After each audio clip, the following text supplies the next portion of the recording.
चलिए ब्रेक के बाद आपका स्वागत है। अब बात करेंगे मार्बल इंडस्ट्री की। तो मार्बल इंडस्ट्री से जुड़े लोगों के लिए एक खुशखबरी है। पिछले सालों के मुकाबले इस साल इमारती पत्थरों के निर्यात में 15% की वृद्धि की संभावना जताई जा रही है। प्रदेश में पिछले साल 12 अरब रुपए का निर्यात हुआ, वहीं इस साल 15 अरब रुपए के निर्यात की संभावना है।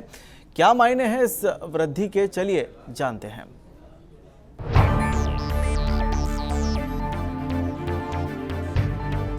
राजस्थान को इमारती पत्थरों का गढ़ कहा जाता है। अगर यहाँ पर स्टोन मार्केट में किसी भी तरह की हलचल होती है तो स्वाभाविक तौर पर यहाँ की अर्थव्यवस्था पर असर पड़ता है। प्रदेश में जहाँ इमारती पत्थरों का निर्यात 15 अरब रुपए पहुँचने के आसार हैं, वहीं गत वर्ष 12 अरब रुपए का निर्यात हुआ था, यानी सीधे तौर पर इस साल 15% की वृद्धि। इससे प्रदेश में इमारती पत्थरों का निर्यात करीब 15 अरब रुपए तक पहुंचने की उम्मीद बढ़ गई है। Centre for development of stone का मानना है कि पिछले वित्त वर्ष में प्रदेश से करीब 12 अरब रुपए के इमारती पत्थरों का निर्यात हुआ था। इसमें मौजूदा वित्त वर्ष के दौरान 10 से 15% की वृद्धि के आसार हैं। वहीं जानकारों का मानना है कि पिछले कुछ सालों के मुकाबले विट्रीफाइड टाइल्स में खासकर मार्बल उद्योग को काफी नुकसान हुआ था, क्योंकि उस समय लोगों की जहन में विट्रीफाइड टाइल्स का चलन काफी था। लोग चमक धमक और डिजाइन को ज्यादा अहमियत दे रहे थे, लेकिन इस बार फ्लोरिंग में मार्बल का ट्रेंड आया है। मार्बल की लॉन्ग लाइफ होती है। फॉर एग्जांपल जैसे ताजमहल जो है उसमें संगमरमर लगा हुआ है और सदियों से वो उसकी चमक आज भी बरकरार है। वो उसका एक अच्छा ऐतिहासिक उदाहरण है। और मैं कहना चाहता हूँ जो टाइल्स है वो सेरेमिक टाइल्स, वो जिसमें चीनी मिट्टी होती है, केमिकल्स होते हैं, इसकी लॉन्ग लाइफ नहीं होती। और बट एक मोस्ट उसमें जो रीजन है टाइल का जो लेवल है उसकी परत बड़ी हल्की होती है। कभी कभार लोग इसको चमक दमक के लिए यूज कर लेते हैं, लेकिन फॉर एग्जांपल कोई वेट वाली चीज़ उस पर गिर जाए या बड़ा वेट का कोई वजन उसमें रख दे तो वो जल्दी से क्रैक हो जाती है, टूट जाती है।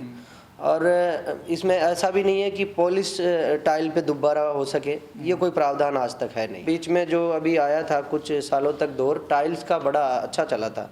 अब ये आजकल जो बिल्डर है ये लोग चमक धमक के लिए चमक वाली चीज़ों को, सस्ती चीज़ों को यूज कर लेते हैं, लेकिन लोगों को जब एहसास हुआ कि नहीं साहब हमें एक अच्छी चीज़ खरीदनी है लॉन्ग लाइफ के लिए, अगर आज कोई फ्लैट का परचेजर है तो वो भी ये सोचता है कि मेरे फ्लैट में टाइल की बनिस्बत अगर मार्बल लगा है तो मैं उसको जो है अच्छी तरह यूज कर पाऊंगा लॉन्ग लाइफ के लिए।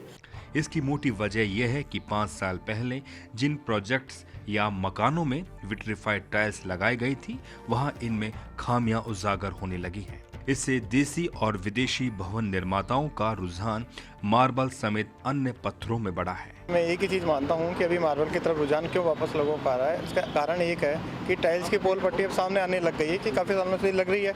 इसका रिजल्ट आने लग गया है कि टाइल्स चलते 5 से 10 साल हुए हैं, तो उसके रिजल्ट सब सामने आने लग गए हैं। तो अब लोगों के घरों में ख़राब होने लग गई, तो लोग वापस मार्बल की तरफ आ रहे हैं कि नहीं हमें वही चीज़ चाहिए, क्योंकि मार्बल के अंदर को ख़राब होने की कोई चीज़ तो रहती तो है नहीं। 10 से 20 साल के अंदर जब भी पॉलिश वीक हो जाती है तो एक बट्टी घिसाई की लगती है, जिसमें मिनिमम 1 से 2 रुपये का खर्चा आता है। इस खर्चे के अंदर marble as it is position में आ जाता है और लॉन्ग टाइम तक चल जाता है। मार्बल क्वालिटी उसकी मजबूताई ज़्यादा होती है, कैल्शियम पैटर्न पूरा माल होता है, और वो क्या एक पाउडर से और क्वालिटी से बनती है। ये एक नेचुरलिटी चीज़ है, ज़मीन से निकल रही है, पत्थर है, कुछ नेचुरलिटी चीज़ है। और जो टाइल्स है वो एक पाउडर क्वार्ट्स पत्थर से बनती है। क्वार्ट्स होता है, फेल्सपार होता है, उसको भट्टी में पका के फिर बनाई जाती है टाइल्स का एक बनाया हुआ प्रोडक्ट है, और ये एक नेचुरलिटी चीज़ है, इस वजह से इसका थोड़ा स्कोप ज़्यादा हो रहा है। सीडोस भी इमारती पत्थर निर्यात बढ़ाने के लिए कदम उठा रहा है। साथ ही घरेलू बाजार में मार्बल का कारोबार बढ़ रहा है और प्रोसेसिंग इकाइयां लगातार नए बाजार की खोज कर रही है। ई रिक्शे, जी हाँ, हम बात कर रहे हैं बैटरी से चलने वाले रिक्शों के बारे में, जो इन दिनों जयपुर में भी देखने को मिल रहे हैं, जहां ये रिक्शे मानव चलित रिक्शों के मुकाबले सस्ते और आरामदायक हैं और आसानी से सुलभ भी हैं। वहीं देश विदेश से आए पर्यटकों के साथ साथ स्टूडेंट्स और कामकाजी महिलाओं को भी ये ई रिक्शे काफ़ी आकर्षित कर रहे हैं और इसी अपॉर्चुनिटी को इन रिक्शों को बनाने वाली कंपनीज भरपूर फ़ायदा उठाना चाहती हैं और दिल्ली की तर्ज पर जयपुर में भी इसका बड़ा बाजार तलाश रही हैं।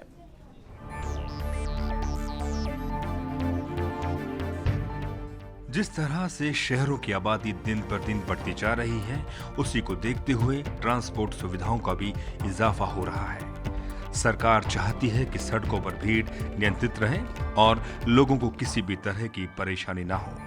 आज सड़कों पर लोकल कन्वेंस के नाम पर हमें ऑटो, बस, टैक्सी, रिक्शे मिल जाएंगे, लेकिन ये सब साधन वक्त के हिसाब से महंगे और पर्यावरण को काफी हद तक नुकसान पहुंचा रहे हैं। इन्हीं में से एक साधन आया है, वो है ई रिक्शा, जो कि इस दौर में सबसे सस्ते, तेज और आसानी से सुलभ है।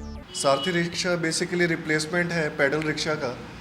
जो लोग पैडलिंग करते हैं, सारा दिन रिक्शा चलाते हैं, उनके लिए बहुत अच्छा साधन है कि ये बैटरी से चलता है और 10 से 15 रुपए की बिजली के अंदर ये आपको 100 किलोमीटर चल के देता है। और एक अच्छा रोज़गार है उन बेरोज़गारों के लिए जिनके पास कोई रोज़गार नहीं है। 10 से 15 रुपए की बिजली या 10 से 15 रुपए के खर्चे में आज के टाइम में कोई ऐसी व्हीकल नहीं है जो आपको कमा के दे। ये बेसिकली उन लोग गरीब तबके के लिए है, उन गरीब आदमियों के लिए है जो सारा दिन मेहनत करते हैं और जो ऑटो परचेज नहीं कर सकते। इन रिक्शों के डीलरों का कहना है कि ये बैटरी युक्त रिक्शे नियमित रूप से ऑटो और मानव चालित रिक्शों की तुलना में आसानी से सवारियों को आकर्षित कर सकते हैं। इनका स्वागत होना चाहिए और आने वाले समय में मैनुअल रिक्शों की जगह आसानी से ये रिक्शे लेंगे। तेल की ज़्यादा बढ़त के कारण की वजह से हम इलेक्ट्रॉनिक बाइक लेके आए हैं, जिससे बेरोजगारों को भी कुछ रोजगार मिल जाएगा। और प्लस इसमें एक अच्छी चीज़ तो ये है, इसमें एक अच्छी चीज़ तो ये है कि इसमें मिनिमम 20 रुपये के खर्चे से बेरोज़गार लोग इसको 500 रुपये 1000 रुपये डेली कमा सकते हैं। और इसमें एक अच्छी खासियत ये है कि इसमें बिजली का 20 रुपये का खर्चा है। इसमें जैसे 3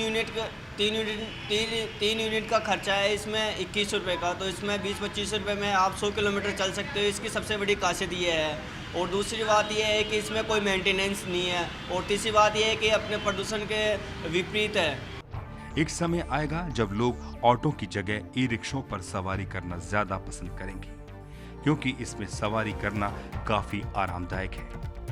वहीं जानकारों का कहना है कि आने वाले समय में ये रिक्शा ऑटो और मैनुअल रिक्शों के बीच एक आसान, सुलभ और मोर कन्वीनियंट पहल की संभावना व्यक्त कर सकता है। ये डीजल और पेट्रोल की जो टैक्स है उससे भी ये सस्ती पड़ती है, क्योंकि उसमें तो 20 रुपये के खर्चे में 100 किलोमीटर चलती नहीं है और ये 20 रुपये के खर्चे में 100 किलोमीटर चलती है।